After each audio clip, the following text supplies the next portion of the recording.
Mateus capítulo 6, verso 19. Não ajunteis tesouro na terra, onde a traça e a ferrugem tudo consomem, e onde os ladrões minam e roubam. Mas ajuntai tesouros nos céus, onde nem a traça nem a ferrugem consome, e onde os ladrões não minam nem roubam. Porque onde estiver o vosso tesouro, aí também estará o vosso coração. A candeia do corpo são os olhos, de sorte que, se os teus olhos forem bons, todo o teu corpo terá luz. Se porém os teus olhos forem maus, o teu corpo será tenebroso. Portanto, a luz que há em ti são trevas. Quão grandes serão tais trevas? Ninguém pode servir a dois senhores, porque ou há de odiar um e amar o outro, ou se dedicará a um e desprezará o outro. Não podeis servir a Deus e a Mamon. Muito bem, amados, nós vimos na última terça-feira. Eu vou gastar 5 minutos só para recapitular, para que os irmãos se contextualizem no que nós vamos falar hoje. Nós vimos na terça-feira que um general, filósofo chinês, estabeleceu um padrão de comportamento do ser humano. Ele diz que o ser humano, ele só é movido por 2 circunstâncias: recompensa ou punição. Essas 2 coisas, segundo ele, fazem com que o ser humano se conduza na vida. Esse general chinês escreveu um livro, o nome dele é Sun Tzu. Ele escreveu um livro chamado A Arte da Guerra. E esse livro, ele fala a respeito das suas estratégias de como vencer as batalhas. Então, preste bastante atenção. Ele traça o perfil de comportamento do ser humano dentro desses 2 aspectos. Ou você se move buscando uma recompensa, ou você se move com medo de uma punição. Era assim que ele cria que os exércitos poderiam ter vitória. Quando nós transliteramos essa realidade para dentro da igreja, para dentro do contexto do cristianismo, nós vamos perceber que durante um certo tempo alguns crentes, eles se comportam dentro desse perfil. Ou eles caminham em busca frenética pela recompensa, e são aquelas pessoas que elas gostam de ser reverenciadas, são aquelas pessoas que gostam de ser elogiadas, que gostam do tapinha nas costas, né? Elas fazem o que fazem para que eles sejam vistos pelas pessoas, sejam elogiados, sejam afagados, né? Sejam, de certa forma, recebam agradecimento publicamente. Essas pessoas, elas buscam uma recompensa humana.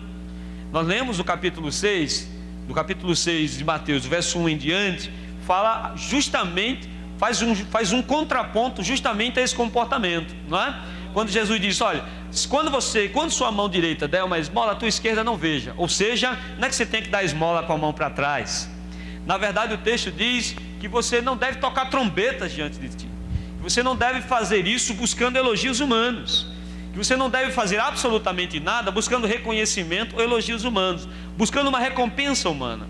Porque se você fizer assim, você vai se frustrar, porque algumas vezes você não será recompensado. O Senhor diz: faça para Deus, faça em oculto, porque em oculto Deus te recompensará. Por outro lado, temos aqueles que são movidos pelo medo, pelo temor. São aquelas pessoas que trazem uma herança, né, do berço, daquela religiosidade fatalística, quando dizem assim: olha, se você não for para a igreja hoje, você vai morrer. Se você se desviar, você vai morrer. Olha, você já escutou essa frase alguma vez? Eu estou vendo Deus abrindo uma cova, não é? Então, algumas pessoas, elas têm medo de Deus. Elas não temem no sentido de respeitar. Elas têm medo, elas têm pavor. E esse pavor move essas pessoas. Elas transferem esse pavor para o homem. Elas têm medo dos seus líderes.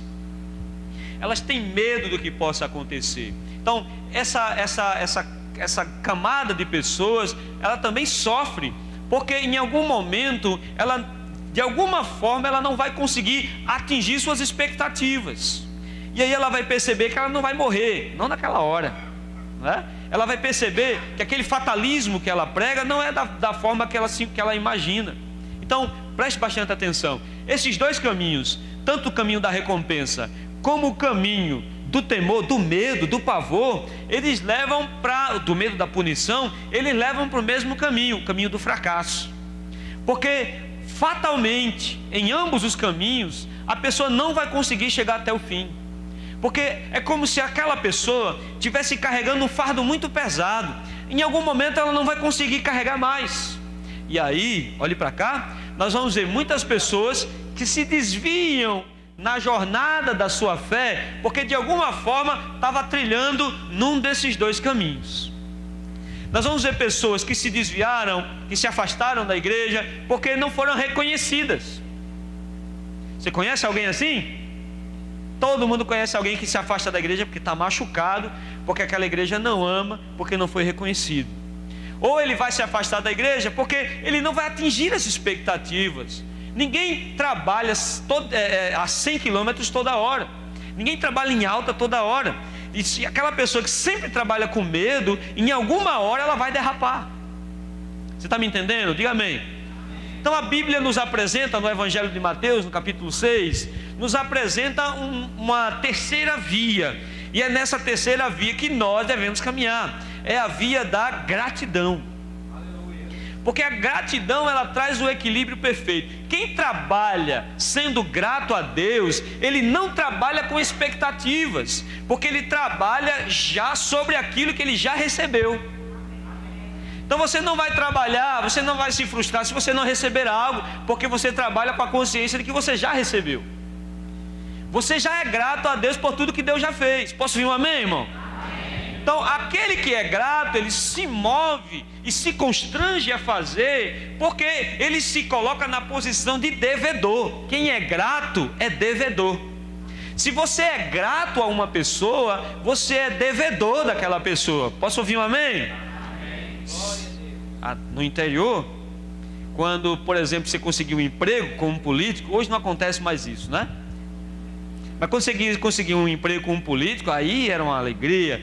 A pessoa levava galinha para o político, no final do ano levava um peru para o político, fazia uma receitazinha diferente e levava para o político, porque havia uma dívida de gratidão com aquela pessoa.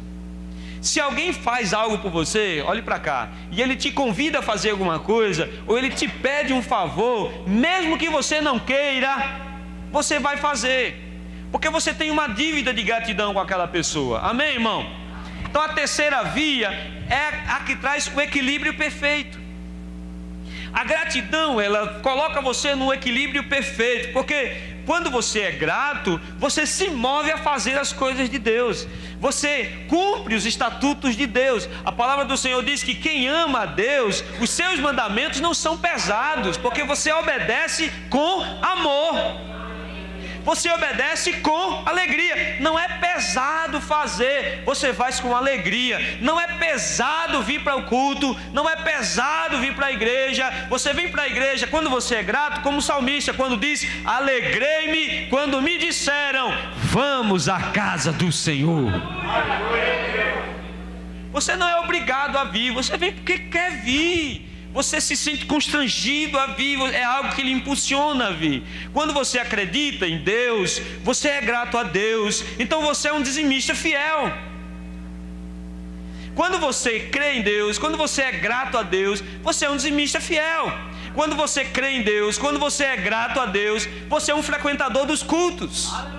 Você é um crente que ora. Você é um crente que lê a Bíblia. Você é um crente avivado, porque o seu combustível é a gratidão a Deus.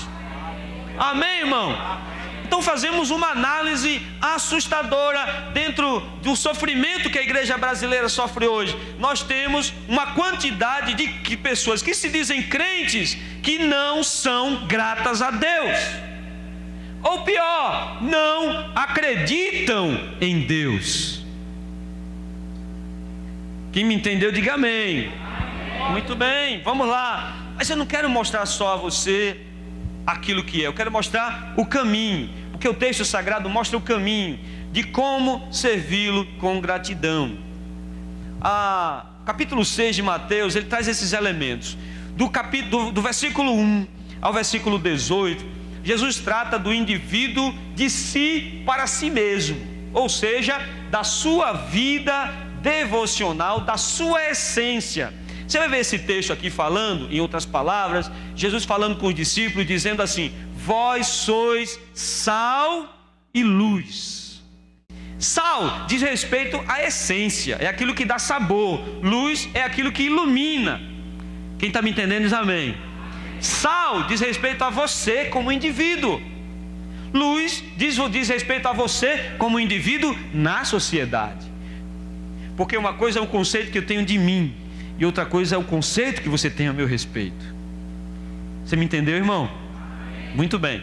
O capítulo 6, do verso 1 ao 18, traz o sentido do indivíduo, de si para si mesmo. A visão correta sobre si e a motivação correta para fazer. Do verso 1 ao verso 18, Jesus fala isso. O que deve lhe motivar a ser o que é. O que deve motivar você a fazer o que faz. Do verso 19 ao verso 34, ele mostra o indivíduo dentro de um contexto de sociedade. Num, eu tenho um relacionamento pessoal com Deus. No outro, eu tenho um relacionamento com o meu semelhante e com Deus. Muito bem, vamos para o primeiro ponto, que é do verso de número 1 ao verso de número 18. Como viver com gratidão? Como fazer com gratidão? Em primeiro lugar, nós temos que entender que devemos definir Deus como nosso companheiro de jornada. Temos que entender um conceito. Nós estamos aqui de passagem. Nós dizemos glória a Deus, nós dizemos aleluia, nós louvamos, né? Levantamos as mãos, mas muitos de nós não têm esse conceito como algo próximo a nós. Nós temos isso como algo abstrato, algo longe. A vida é passageira, mas você se programa para viver 100 anos aqui. Não é verdade? Quem quer viver 100 anos aí? Levante a mão. Eu não quero. Eu não quero. Nada contra quem tem 100 anos, viu? Eu quero que você viva uns 200. Se bem que eu vejo alguns irmãos ranzinza com 50 anos, né? Eu escutei, eu acho que eu estou ficando velho, porque eu escutei isso essa semana, viu? Imagine quando você ficar velho. Eles com 40 anos já estão fazendo esse prognóstico de mim. Eu devo estar muito enjoado. Mas vamos lá. Preste bastante atenção. Nós não nos programamos como peregrinos. Ora, eu já citei aqui, volto a citar, o doutor e pastor Russell Shedd, quando nos últimos momentos da sua vida, sendo fustigado pelas dores da sua enfermidade, ele foi perguntado o que é que ele achava daquela situação que ele estava vivenciando. Ele disse: Deus está me desmamando do mundo. Ora, se um homem do gabarito de Russell Shedd diz que ainda tinha certas coisas que o prendiam a este mundo, que dirá nós? Então nós temos coisas que nos prendem aqui. Se eu perguntar a você, se fosse por você, você iria para Sião agora? Se Deus te desse agora o passaporte e dissesse assim: Rodolfo, eu vou te levar agora. Se disser a mim: Edivan, eu quero te levar agora, você quer ir? Por mim, se eu pensar só em mim, eu vou dizer: eu quero. Eu quero. Está esperando eu cair duro, irmão? Está vendo aí? Ficaram olhando para mim. Escute, eu quero. Agora, entram os meus apegos como homem. Aí eu penso nos meus filhos. Aí eu penso na minha esposa. Aí eu penso na obra que eu faço. Aí eu penso nas coisas que eu tenho que fazer. Eu penso nas coisas que eu quero ver. Eu quero ver meus filhos grandes, eu quero vê-los casados, eu quero vê-los com seus filhos. Eu quero ver essas coisas, e isso, olhe para cá, e isso me prende. E eu tenho certeza que prende você também. Quando o doutor Russell Shedd disse que Deus estava desmamando, na verdade são esses amores que nós temos que nos prendem. Mas se eu perguntar a você, se você quisesse ir agora, se você está com convicção da sua salvação, se você não está em pecado, se você está bem, você diz: Senhor, eu quero ir agora. Mas algumas coisas nos prendem. Então nós começamos a criar parceiros nesse mundo. Nós começamos a depositar confiança em pessoas que nos cercam. Você deposita a sua confiança na sua esposa ou no seu esposo. Você coloca a sua confiança, suas expectativas nos seus filhos. Você começa a criar parceiros aqui. E esses parceiros, eles vão te frustrar. Talvez ele não te frustrem, talvez seu marido seja fiel a você até o fim da sua vida, mas ele vai causar dor em você porque ele vai morrer.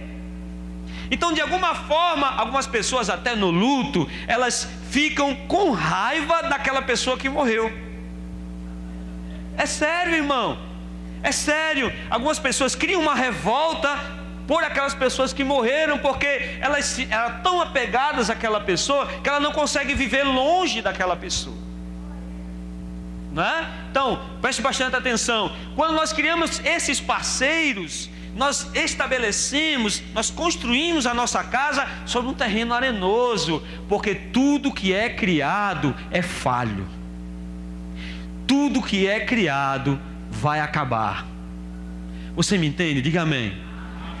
Então, a primeira coisa que nós temos que entender, Jesus fala no capítulo 6, é que nós temos que ter Deus como nosso parceiro. Nós temos que nos colar a Deus. Todas as outras coisas são passageiras. A companhia de Deus é eterna.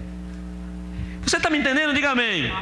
Então Deus é o seu parceiro. Olha, seu filho, deixa eu dizer uma notícia para você. Seu filho vai crescer, sua filha vai crescer, vai casar e vai lhe deixar. Então deixe de caqueado, porque ele vai lhe deixar. É o ciclo natural da vida. É o ciclo natural da existência. Você nasce, cresce, reproduz e morre. Quem não quiser esse ciclo, se mate agora. É assim que acontece. Foi assim conosco, foi assim com você. É assim que a vida acontece. Então quando você cria um ciclo, quando você cria, olhe para cá, expectativa em um parceiro falível, já era.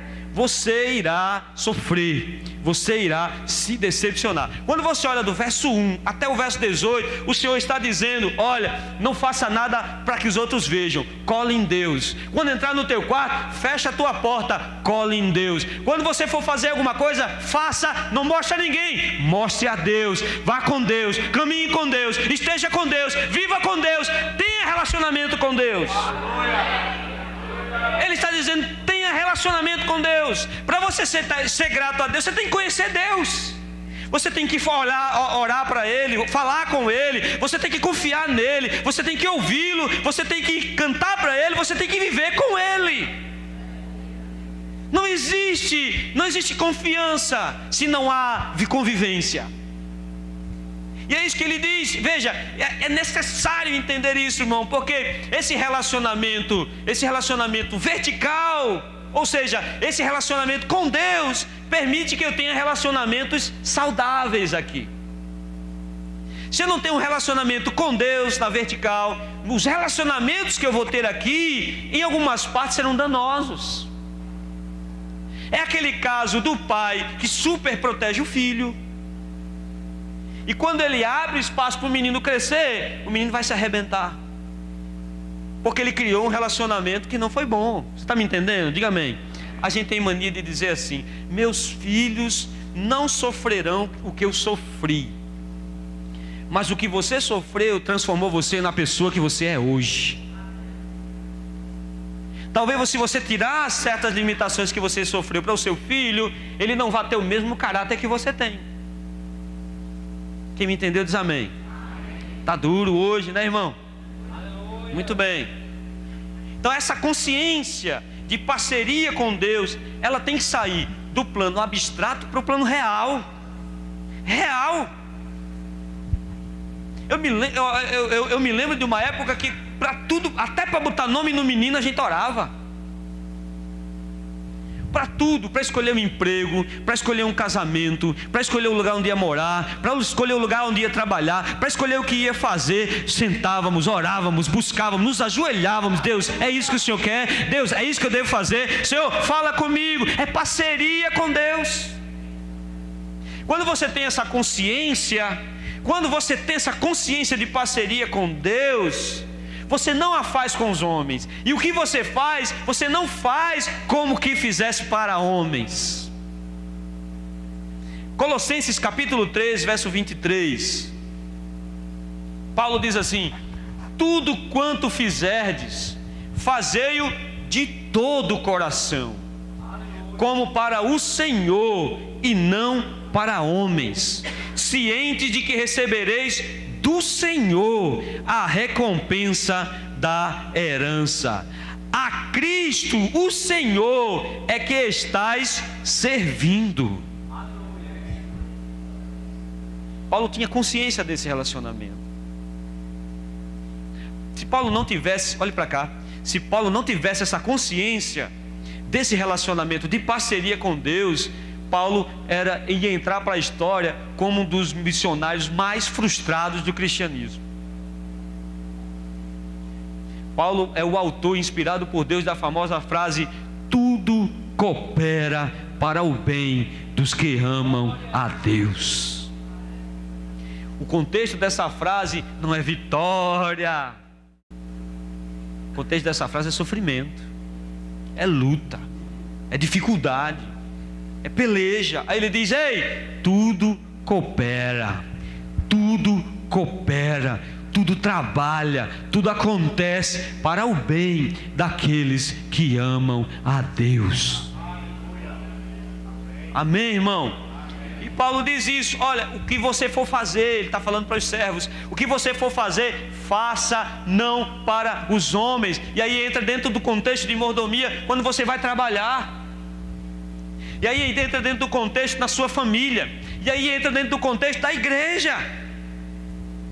Porque eu não posso fazer nada para Deus como que se fizesse fazendo para o pastor. Eu não posso fazer nada para Deus como que se eu fosse fazer para fulano. Se eu fizer, fulano vai se engrandecer. Que é isso? Se eu fizer, fulano é que vai se destacar. Que é isso? E que nível de cristianismo é esse?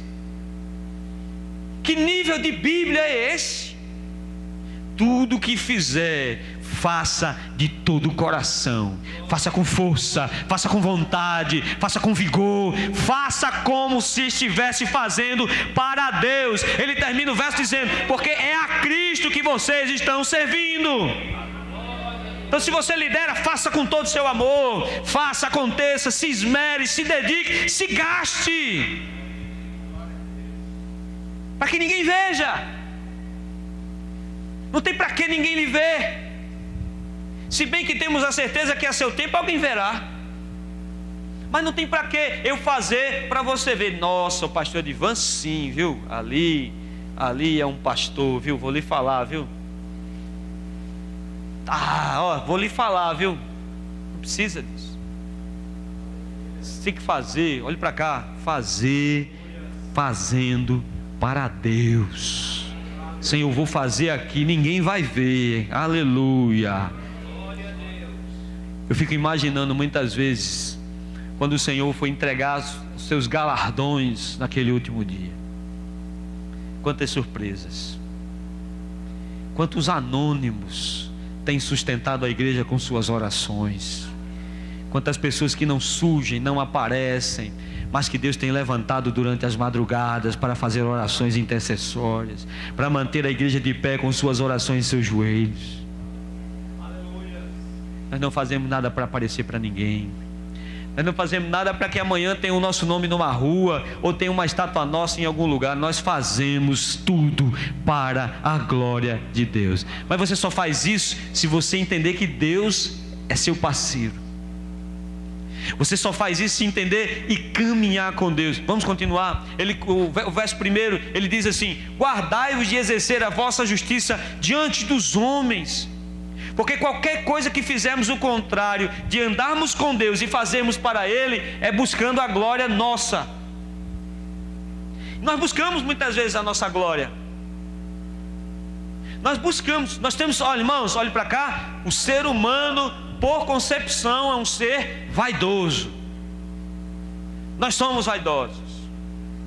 Então nós temos que ter muito cuidado para sufocar essa natureza vaidosa e não permitir que de alguma forma nós busquemos para nós mesmos a glória que pertence a Deus. Tudo que você faz, seja lá como for, você tem que fazer sempre pensando em fazer o melhor para Deus, porque você anda com Deus. Diga amém, meu irmão. Muito bem. Quando nós olhamos para o versículo 1, nós percebemos que que nós temos visto muitas pessoas buscando a glória para si. Muitas pessoas buscando aparecer. Muitas pessoas buscando a evidência. Não por acaso,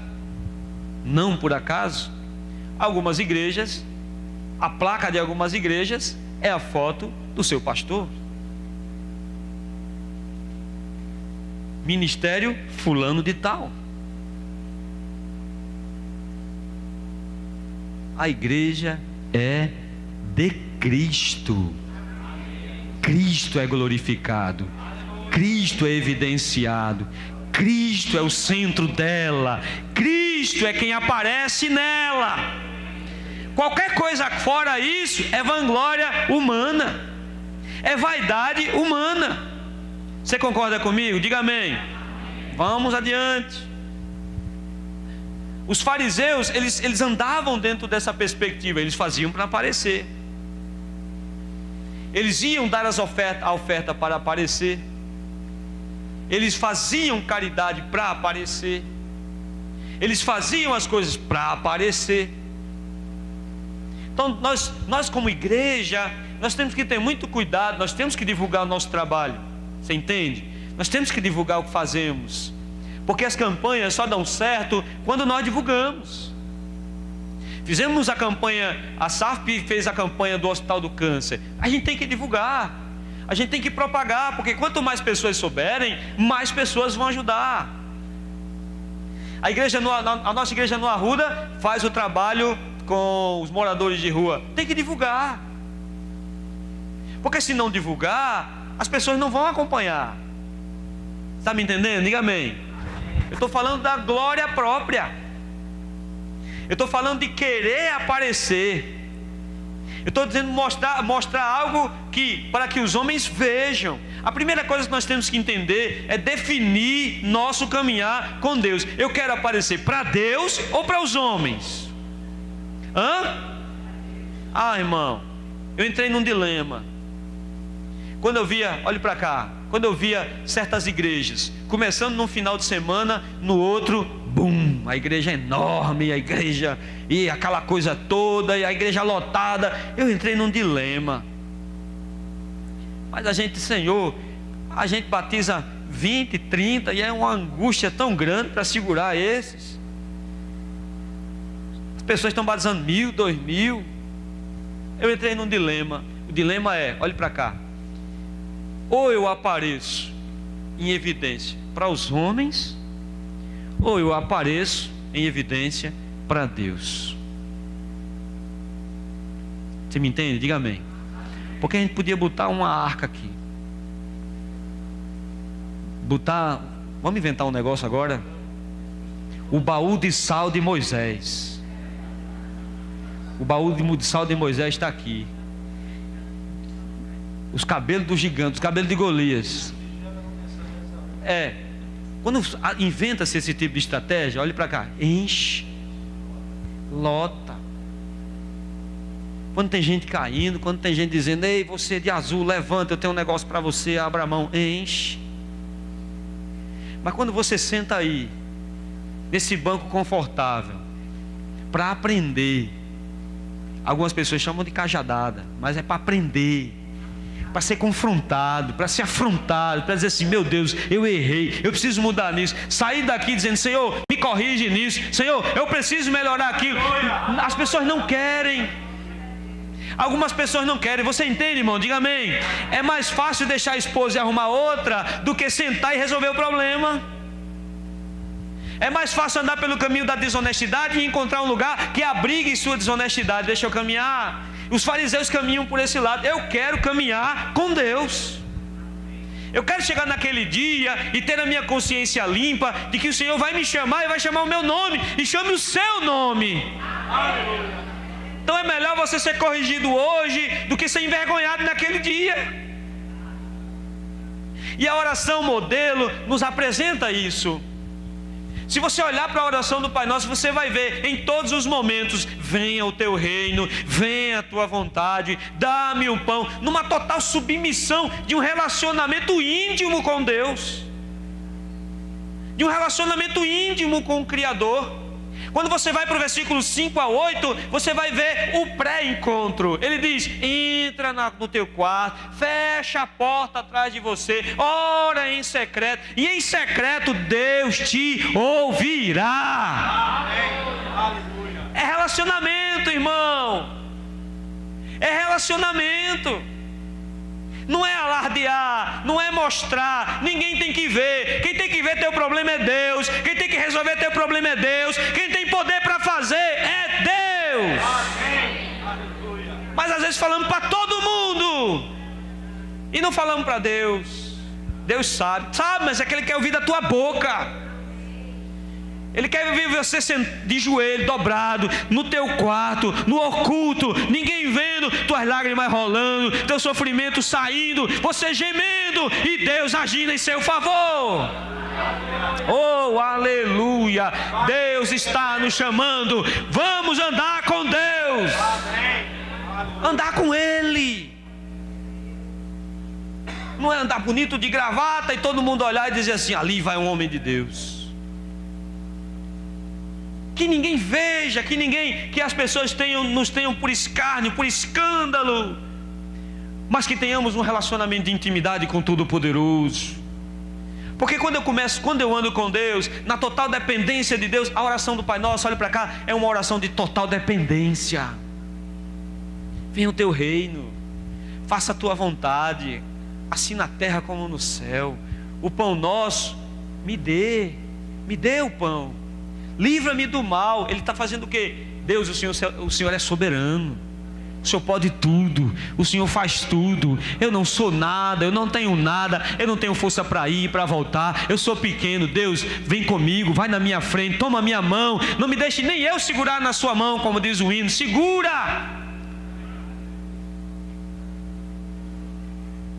Porque quando nós fazemos isso, nós entendemos o tamanho de Deus, entendemos o nosso. Abra sua Bíblia no Salmo 8. Quem está me entendendo diz amém. Salmo 8 diz assim: ó Senhor, Senhor nosso, quão admirável é o teu nome em toda a terra, pois puseste a tua glória sobre os céus. Da boca das crianças e dos que mamam suscitaste força, por causa dos teus adversários, para fazer escalar o inimigo vingativo. Veja o que ele diz. Isso aqui é uma total consciência de quem conhece Deus e quem se conhece. Quando vejo os céus, obra dos teus dedos, a lua e as estrelas que preparaste, quem é o homem mortal para que te lembres dele? E o filho do homem para que o visites? Sabe o que é isso? Olhe para cá. Total consciência de quem a pessoa é. Quem somos nós para Deus andar conosco? Somos maus. Talvez até hoje você tenha cometido alguma coisa, tenha dito assim: Deus, nunca mais eu vou fazer isso. Talvez hoje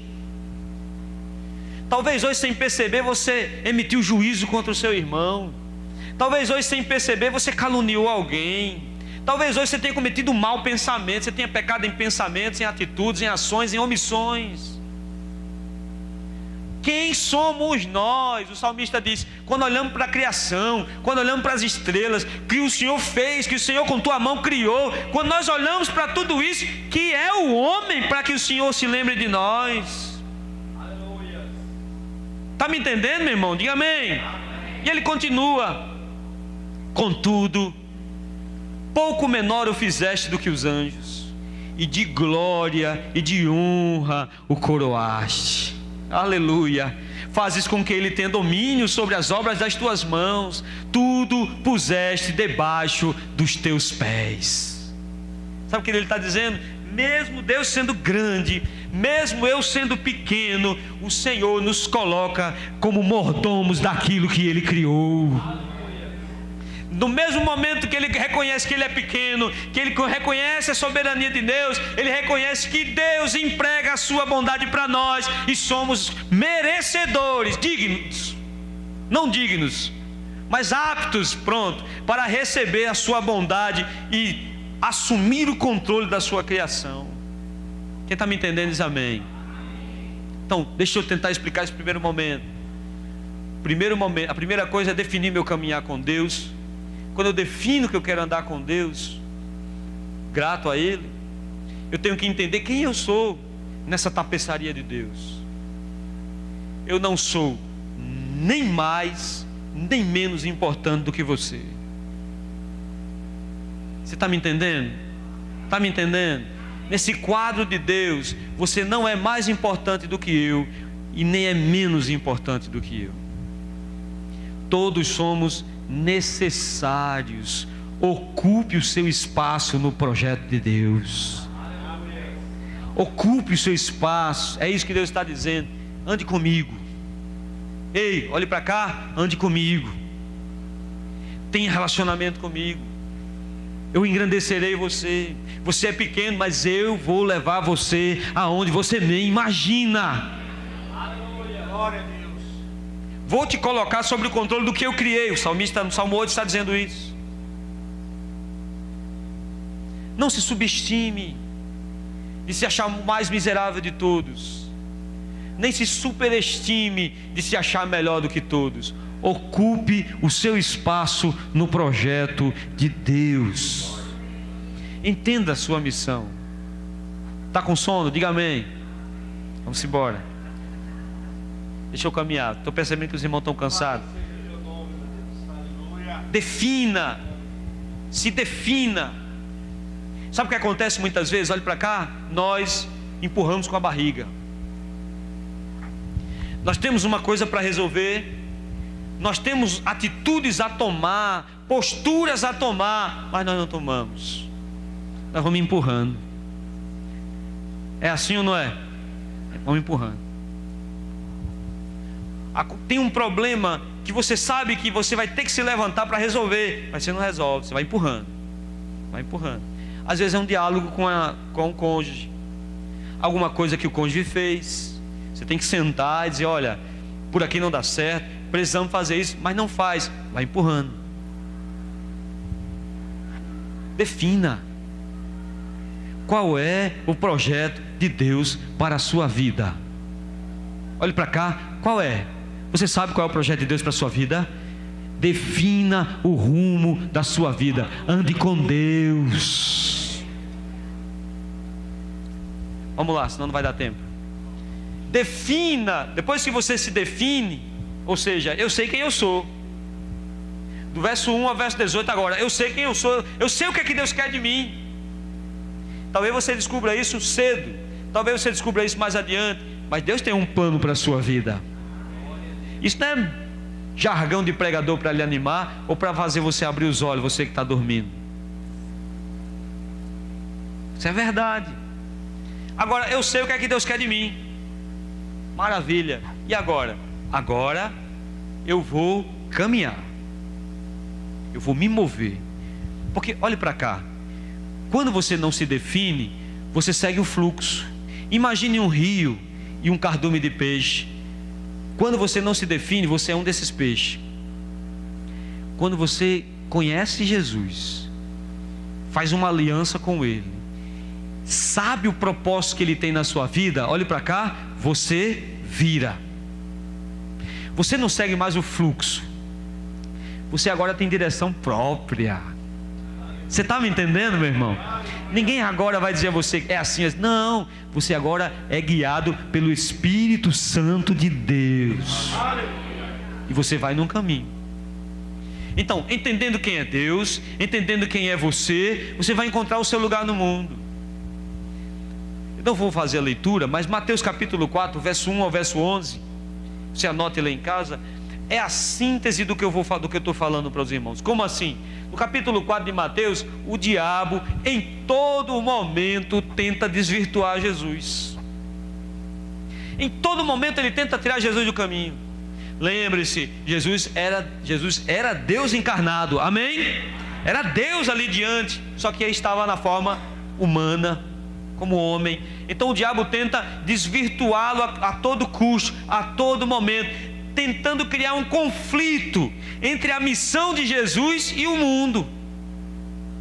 A primeira coisa que ele diz: olha, está com fome?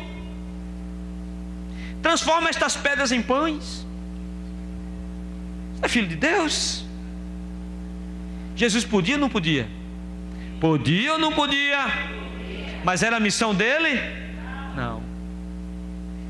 Em seguida ele leva para o pináculo do templo: lança-te daqui, joga-te daqui. Talvez não nessa ordem, porque Marcos diz outra ordem. Lança-te daqui. Ele podia, se ele não fez, porque não era sua missão. Por fim ele leva Jesus ao monte alto. Olhe para cá, segure o sono, estou encerrando. Monte alto, mostra-lhes todos os reinos e sua glória. Ele diz: tudo isso te darei, se prostrado me adorares.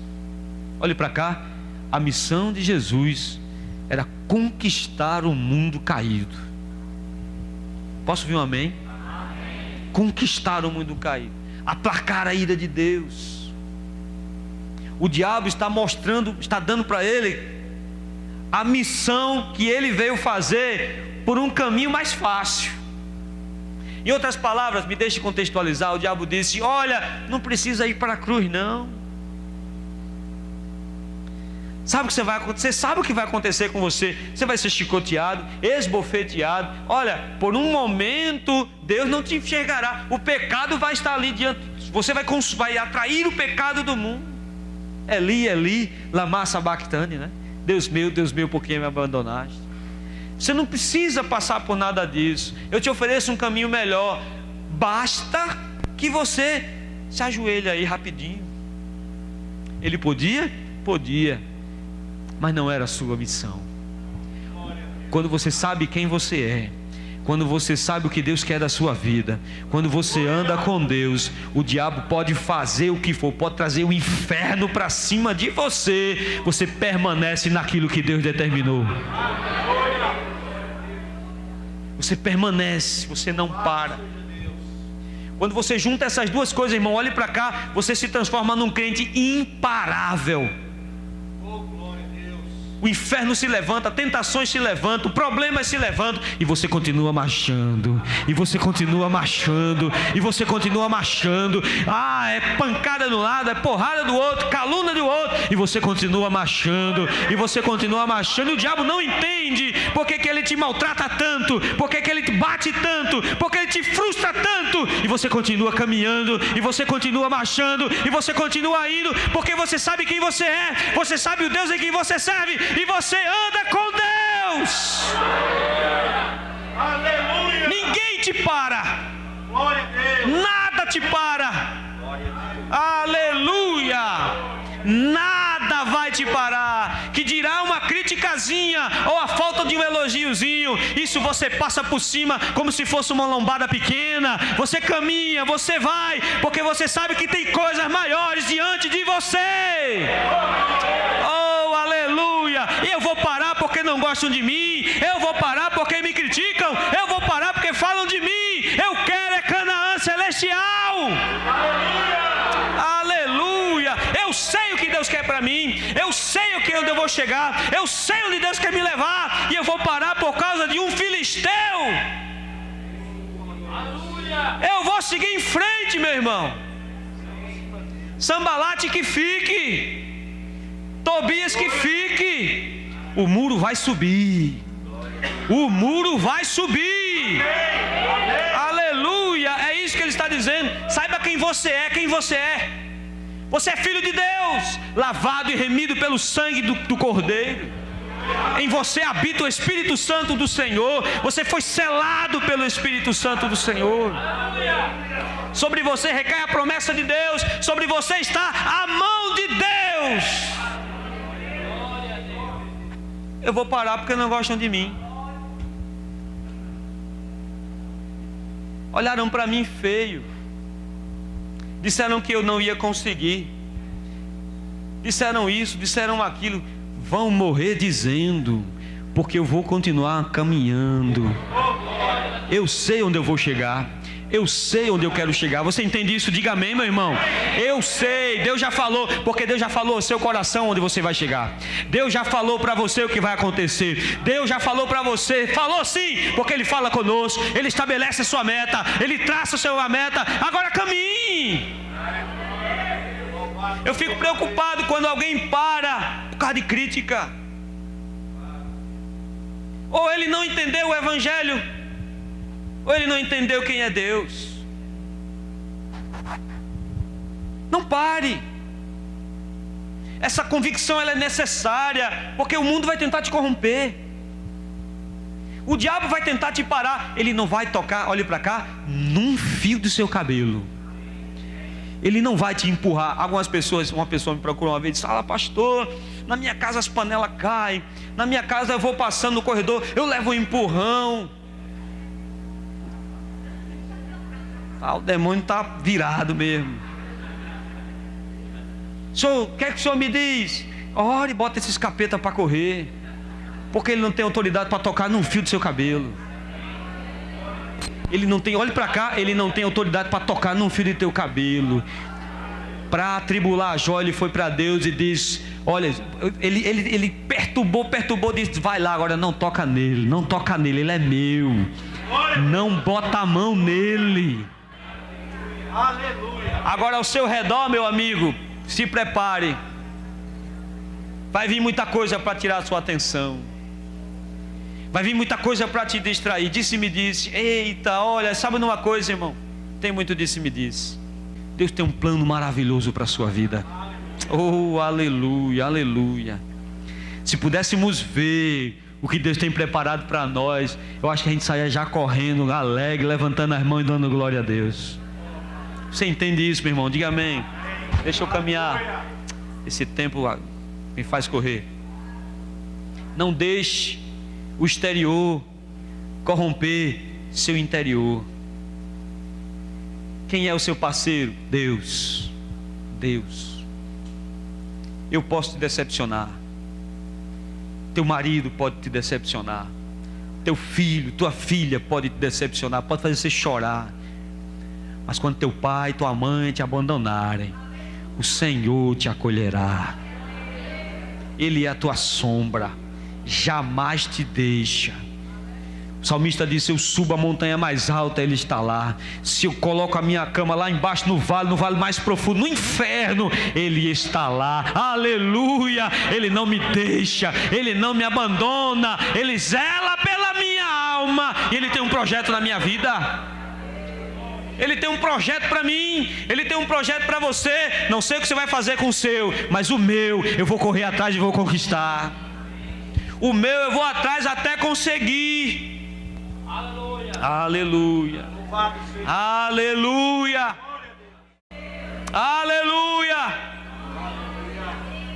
O povo de Israel, preso no Egito, escravo, cultuavam a Deus, mas estavam ali já há anos, séculos aprisionados. Uma geração nasceu no cativeiro e eles ouviam falar: Deus vai fazer. Uma geração que nunca viu Deus, uma geração que nunca ouviu Deus, estava dentro do cativeiro ouvindo dizer: Deus vai fazer. Se tornou religioso até o dia em que eles contemplaram a face de Moisés. E Moisés diz: ei, chegou o dia. Não foi Deus, foi Moisés. Chegou o dia. E quando finalmente eles entenderam que o Todo-Poderoso iria tirá-los daquela situação, iria dar a eles uma vitória, iria colocá-los na terra prometida, olhe para cá, sabe o que foi que aconteceu? O faraó chamou e disse: vão buscar palha e vão fazer mais tijolos. A estratégia do diabo não mudou. O diabo está colocando palha e barro na nossa mão, querendo nos distrair e esquecer que Moisés já apontou para a terra prometida. Não deixe o que está aí fora corromper aqui dentro. Jesus encerra com os versos 33 e 34. Estou encerrando já, irmão. Ele diz: buscai em primeiro lugar o reino de Deus e a sua justiça. Em outras palavras, ele diz: busquem primeiro, do verso 1 ao verso 19. Lembra o que eu falei? Do verso 1 ao verso 19: buscai em primeiro lugar o reino de Deus e a sua justiça. Ande com Deus. Ele nunca vai decepcionar você. Ele nunca vai frustrar você. Você nunca vai se arrepender de andar com Ele. E todas as outras coisas, todas, aleluia, tudo que você precisar será lhe acrescentado. Ele diz: não vos inquieteis com o dia de amanhã, pois amanhã trará os seus cuidados, basta ao dia o seu próprio mal. Como é que eu ando? Como é que eu posso vencer pela terceira via, a via da gratidão? Andando com Deus. Porque andando com Deus eu vou saber quem é Deus, quem sou eu e qual a missão que Deus tem para a minha vida. A vida só faz sentido se você souber qual a missão que Deus tem para você. Sabe por que as pessoas vivem ansiosas com depressão? Porque elas acham que a vida não tem sentido. Existe um sentido na vida. Deus te criou para um sentido, para uma missão. E essa missão ela não está escondida de você. Ela está posta diante de você. Abra os seus olhos e você vai enxergar.